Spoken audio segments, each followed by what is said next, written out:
akin na yung ballpen ko! Uy, dali na pakopya na. Bakit kayo nagkakagulo? May assignment ka na ba? May assignment? Oo, hindi mo ba alam? Hala, ba't hindi ko alam? Siguro lumabas Sandali ka. lang. Guys, akin na yung assignment ko. Patingin ako. Kukuha lang ako ng idea. Baka naman kopyahin mo lahat. Hindi ko kukopyahin. Eh ano lang gagawin mo? Babasahin ko lang, tapos titignan ko lang, tapos babasahin ko. Wala akong tiwala sa'yo eh. Baka mamaya kopyahin mo lahat. Hindi lang na idea. Idea lang oh. Patingin ha. Oh, ito. Kala mo naman kasi kukopya. Oh, parang minimemorize mo na eh. Ano pang ginagawa mo? Sigurado ka bang tama to? Lalakas mo ah. Ikaw na nga lang to kukuha ng idea. Kaya nga, Siyempre tama yan. titignan ko lang yung idea. Baka mamaya makopya mo pati pangalan ko ha. Oh, tingnan mo. O sige na. Basta sigurado kang tama to ha. Oh. Oo naman, walang tiwala. Carlo, ikaw ang may pinakamataas na score sa assignment. Hala, paano nangyari yun? Ako daw yung highest score? Oo, ang galing-galing mo talaga, Carlo. Bakit nataasan niya pa ako? Dahil dyan, Carlo, ikaw ang aming train. Ikaw ang magiging representative ng school natin. Hala, assignment lang yan ah. Ikaw lamang. Ang ingay! Hindi niyo po ba narinig yun? Oh, alak po, alak! Anong oras na rin po? Hindi lang naman po sila ang tao dito sa loob ng building. Unit owner din po ako. Hindi po ako makatulog sa sobrang ingay. Masarap mag-ingay. Pakipuntahan na lang po sila. Uminom ka dyan, uminom, inom. Kung hindi niyo po kayang puntahan, ako po ang pupunta para patigilin sila. Kaso ang ingay-ingay po. Pakigawa naman po ng paraan yan, maaga pa po ako gigising bukas eh. Alak. Ikaw. Ingi-ingi talaga doon sa kabilang unit.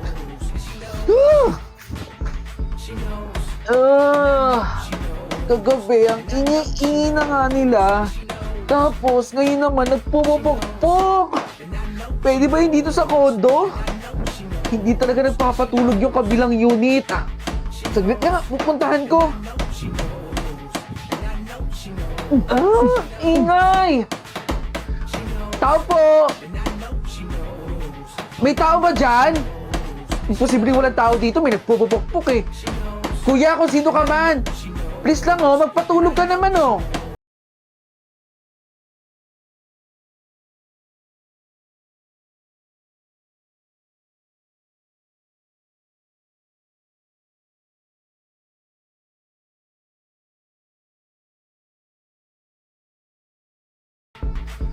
Bakit po? 10 years na po akong janitor dito. Bakit hindi sinasaway ng management yung kabilang unit? Siguro mayaman yun, no? Hindi nyo man lang puntahan doon para sawayin. Ang ingay-ingay. Halos ilang gabi na ako natutulog ng late at puyat na puyat. Kapag walang pera, hindi nyo pinapansin yung reklamo? Pero pag mayaman, sige kayo na sige? Pwes, hindi ako papayag. Pupuntahan ko yung management dito. Sige ma'am, puntahan niyo po yung management doon. Ang ingay-ingay. Dito po ma'am oh, sa unit na to. Kung hindi po maingi sa gabi, pukpok sa umaga ang naririnig ko. Lagabog pa ng mga pintuan. Parang walang kapitbahay eh. Tapos hindi niyo po pinupuntahan. Ganito po ba talaga dito? Ma'am, magpaliwanag po kayo. Bakit hindi niyo po pinupuntahan para sawayin yung may-ari niyan? Ma'am, ayoko man po sabihin sa inyo to, pero wala po talagang nakatira dyan. Matagal na pong patay yung may-ari niyan eh. Napaka-imposible po nun.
De La Cruz.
Hindi yan prank.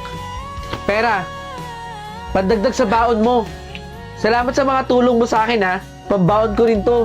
Tsaka panggastos namin sa bahay. Inuulit ko. Salamat, De La Cruz.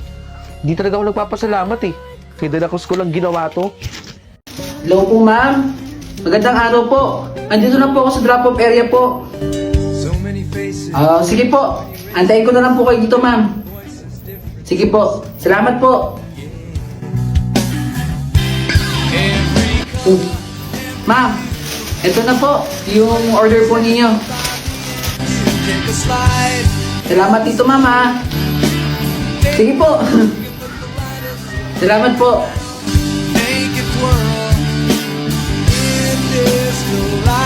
Ma'am, bali ano ma'am, 2 balot po ng pansit canton. 5 piraso po ng dilata rito. O sige ma'am, noted po. Sige po, makakarating po. Pakireli na lang po ma'am yung cash po pambayad po. Sige po, salamat ma'am.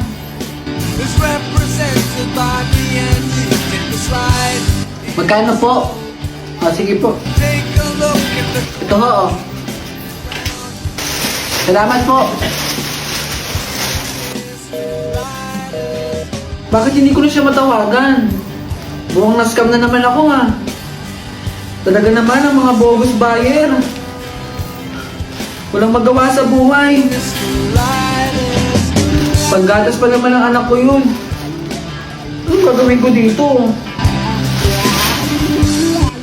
Bigyan mo na ng isang ulam to. Balot daw, balot, tsaka kanin. Ate, o ano sa'yo boy? Pwede po ba akong makain ng tubig? Tubig? Wala po siyang pambili. Naubos na po rito eh. O sige, wait lang. Kukuha na kita. O. Salamat po dito ha. Ang uso ngayon ng scam. Mga bogus buyer, walang magawa yan sa buhay nila. Ewan ko po ba, walang magawa sa buhay yung mga taong yun? Ang dami mo pa naman pinamili. Wala pa naman pong panggatas yung anak ko. Sige na, bibilin ko na lang yan.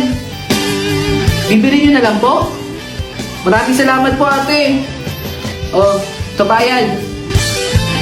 Naku, salamat po ah. Buti na lang Panginoon. May mabuting tao katulad ni ate.